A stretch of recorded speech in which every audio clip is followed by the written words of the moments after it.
हमारे साथ एक ऐसे शख्स मौजूद हैं जो किसी पर्चे के मोहताज नहीं है। आइए हम इनसे रूबरू कराते हैं।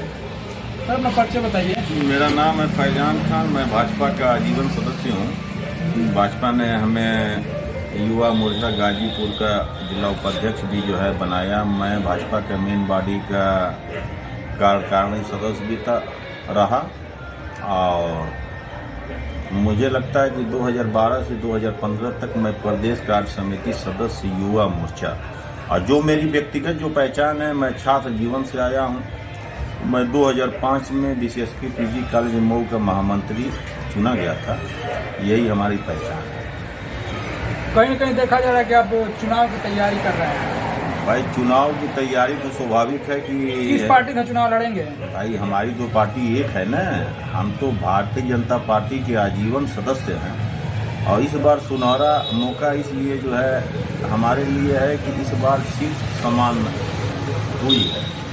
2012 में आया था तो उस वक्त हमारा उम्र कम था और इस बार मुझे उम्मीद है मेरे परिश्रम को देखते हुए कि भारतीय जनता पार्टी अगर मुझे प्रत्याशी बनाती है तो मैं चुनाव निश्चित जीतूंगा।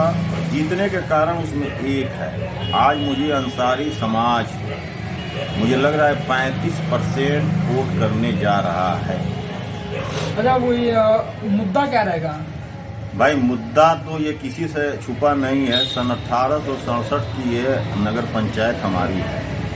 माननीय रियाज अहमद अंसारी और निहत परमीन, इन दोनों का कार्यकाल मिला दिया जाए तो 30 साल हो गया। आप देखिए इस नगर पंचायत में ना कोई बच्चों को खेलने का ग्राउंड है, ना कोई हॉस्पिटल है, ना कोई एम्बुलेंस की सुविधा है, ना यहाँ शौचालय मूत्रालय की सुविधा है।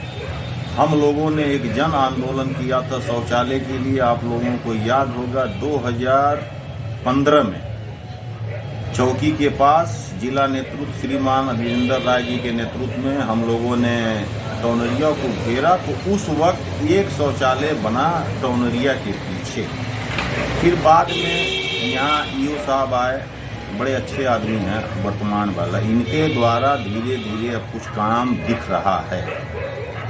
वो तो कह रहे हैं कि विकास हम बहुत लोगों के यहाँ से दिखाई नहीं दे रहा है विकास, इस पर क्या कहेंगे आप? देखिए मैं उनके बातों पे जाना नहीं चाहता हूँ। वो बोल रहे हैं कि विकास किस चिड़िया की नाम है, क्योंकि कहीं ना कहीं शिक्षा का अभाव है। ये आदमी अशिक्षित है और वर्तमान चेयरमैन भी हमको लगता है कि अशिक्षित हैं। अगर वो वर्तमान चेयरमैन आप कह रहे हैं कि अशिक्षित हैं तो उनको कहाँ से फिर शिक्षा मिला? जो इस समय एक और बात चर्चा में आ रही है कि जो उनके मानदेय आप ही के थ्रू उनको रोक दिया गया है। कहीं ना कहीं इस पर क्या कहेंगे आप? भाई साहब मैं तो यही आपसे कहना चाहता हूँ कि अशिक्षित महिला को शिक्षित बना के मैनेजमेंट को धमका के माफिया मुख्तार अंसारी के इशारे उस एडेड मदरसे में इनकी नियुक्ति हो गई, जिसकी जांच चली। जांच उपरांत ये पाया गया कि मार्कशीट में छेड़छाड़ हुआ और मुझे लगता है कि इनकी बर्खास्तगी भी हो जाएगी। अभी सस्पेंड का मुझे जानकारी है कि ये हो चुकी हैं और यही नहीं, उस मुद्दे में माहौल बहुत गर्मा गया है। मैं आपके चैनल के माध्यम से कहना चाहता हूँ, नगर पंचायत बहादुरगंज में बुनकर के लड़के, मोहम्मदन के लड़के जो मदरसा में टीचर योग्य हैं, आज वो बेचारे डिग्रियां लेके घूम रहे हैं, उनकी कहीं नियुक्ति नहीं हो रही है। और ये आदमी अपने अनपढ़ पत्नी को फर्जी तरीके से मैनेजमेंट विद्यालय में टीचर के रूप में नियुक्त करा दिए, जो ये बुनकर समाज तथा मुस्लिम समाज के लिए बड़ा शर्मनाक बात है कि यहाँ के नौजवान आज बेरोजगार घूम रहे हैं, लेकिन इनको सिर्फ अपने विकास से मतलब है। ये एक बात जो कहते हैं कि विकास किस चिड़िया की नाम है, इनका दोष नहीं है। ये हमेशा लोगों को चिड़िया ही समझे, उस नाते इनको विकास की परिभाषा नहीं पता था। मैं आपको बता देना चाहता हूँ आपके चैनल के माध्यम से, रियाज अहमद अंसारी को खुला चैलेंज, विकास के मुद्दे पे आके डिबेट आप कर लीजिए। आपके द्वारा इस नगर पंचायत में कोई भी ऐसी कार्य किया नहीं गया कि जिसकी सराहना हो। आदरणीय योगी जी की सरकार में इतना धन आ रहा है, इतना धन आ रहा है, मगर उस धन का उपयोग सही ढंग से माननीय महोदय कर नहीं पा रहे हैं। अब हम लोग जहां इंटरव्यू दे रहे हैं आपको, यही 2018 में बिजली की टेंडर हुई, यानी खंभे और मर्करी लाइन एक मिनट मैं आपको रोकूंगा। वो तो कह रहे हैं अगर हम हार जाएंगे तो बिजली का हाल वो होगा कि जिस तरह लोग आप पंखा डोला के सोएंगे, बिजली नहीं आएगी। इस पर आप क्या कहेंगे? मैं आपको बता दूं, ये आदरणीय योगी जी की सरकार है। ये बुनकर समाज के लोगों को इन्होंने मूर्ख बनाया। मैं दावे के साथ कह रहा हूं कि आदरणीय योगी जी के सत्ता शासन में इतनी अच्छी लाइट मेरे जिंदगी में मिली नहीं थी। पहले ये बिजलिया बाबा के नाम से जाने जाते थे, लेकिन आदरणीय श्रद्धेय योगी जी ने इनको आज भी लोग उनको बिजलिया बाबा कह रहे हैं। आदरणीय नहीं, कुछ अंसारी बिरादरी कह रहे हैं कि अगर ये हार जाएंगे तो बिजली नहीं आएगी। इनका नाम ही बिजलिया बाबा है। किस तरह इनका नाम बिजलिया बाबा पड़ा, ये बताइए। मेरी बात सुनिए। मैं कहा कि आदरणीय योगी जी के सरकार में योगी जी ने इनको ढिबरिया बाबा बना दिया। अब इनका कोई मुद्दा नहीं है। वो जो लोग कह रहे हैं वो उनके चमचे होंगे। मेरा कहना यह है कि नगर पंचायत में कोई ऐसी सुविधा नहीं है कि जो यहाँ बहादुरगंज के नाम से हो। आप मुझे बता दीजिए, खेल का ग्राउंड ग्राम सभा में, इंटर कॉलेज ग्राम सभा में, स्वास्थ्य का हॉस्पिटल आया, ये महोदय उसको दे दिए देवली में।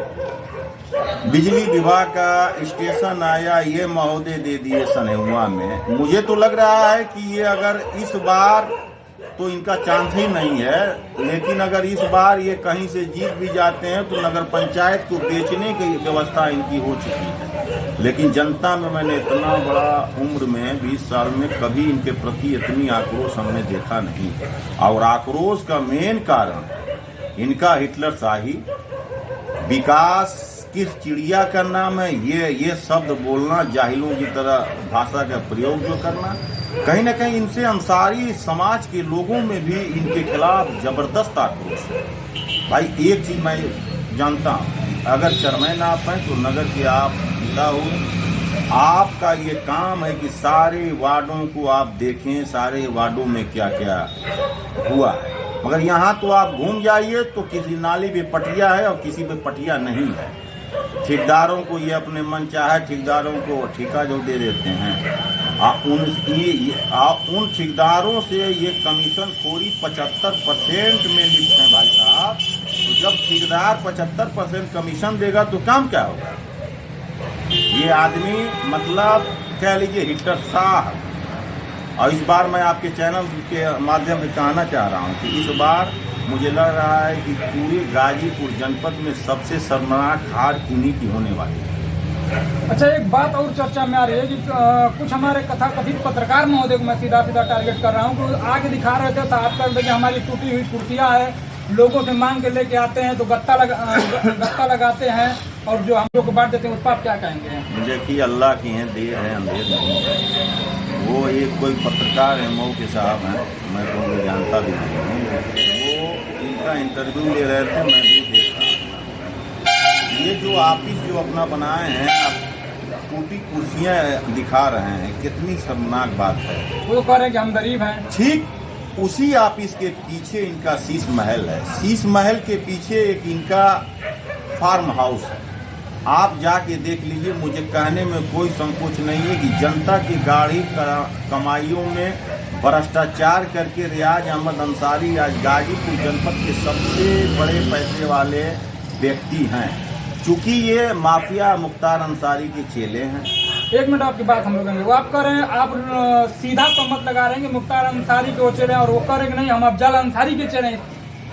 ये दुनिया जानती है। आपको विधानसभा के पहले की वीडियो में दिखा दूंगा, जिस पत्रकार ने इनका इंटरव्यू लिया था टूटे कुर्सी की, उसी पत्रकार को इन्होंने बयान दिया था कि मैं अंसारी परिवार का सदस्य हूं और जो व्यक्ति मुख्तार अंसारी को माफिया कहता है वो खुद माफिया है। अब मैं आपको एक बात बता दूं, मेरी उम्र आपसे भी ज़्यादा है। रियाज अहमद अंसारी 2000 में चुनाव जीते तो पहले ये अपना नाम जो लिखते थे रियाज अहमद, जब ये मुख्तार के संरक्षण में आए तो अंसारी टाइटल अपना बढ़ा दिए। और आज भी उत्तर प्रदेश में माफिया मुख्तार अंसारी की गाड़ी सीरीज का नंबर है 786। उसी 786 से आज भी माफिया रियाज अहमद अंसारी खुलेआम चलता है, जिसकी शासन के नज़र में आपको मैं बता दूं, उत्तर प्रदेश के शासन में मुख्तार के सहयोगियों में मऊ जिले के सूची में 14वां पे नाम इनकी अंकित है। और जो ये कहते थे कि हमारी पत्नी टीचर है, 70,000 रुपया तनख्वाह हमारा आता है, उससे मैं अपना पेट जो पालता हूँ, बच्चों को पढ़ाता हूँ, उसके बाद मैं अपने जनता को बांट देता हूँ। आप एक भी नगर की जनता कह दे कि ये अपने फर्जी शिक्षिका के फर्जी वेतन से अगर किसी को इन्होंने दिया है, और जिस दिन इन्होंने कहा उसी दिन अल्लाह ताला इनसे नाराज होकर और इनके फर्जी शिक्षिका की वेतन रोकने का काम किए। अब मुझे आज सुबह पता चला है कि इनकी फर्जी शिक्षिका भी सस्पेंस भी हो गई, और उसके बाद सस्पेंड के बाद अब इनके पे रिकवरी और FIR का मुकदमा निश्चित होगा। अच्छा, एक और बात चर्चा में बहुत ज्यादा आ रही है, जितने प्रत्याशी हैं सब कह रहे हैं कि हम जीतने के बाद एम्बुलेंस और खेल का मैदान देंगे, वो अगर अभी जीतेंगे तो। देखिए भाई, मैं बहुत दावा करने वाला आदमी नहीं हूँ। हम लोग संघर्ष के जीवन को हम लोगों ने देखा। यहीं डिग्री कॉलेज का चुनाव मऊ में कोई बहादुरगंज का लड़का लड़ नहीं सकता था, वहाँ ठाकुर प्लस यादवों का वर्चस्व था, लेकिन बहादुरगंज के साथ साथ पूरे क्षेत्र की आशीर्वाद और दुआ रहा। मैं जाके डंका वहाँ से पीट के आया।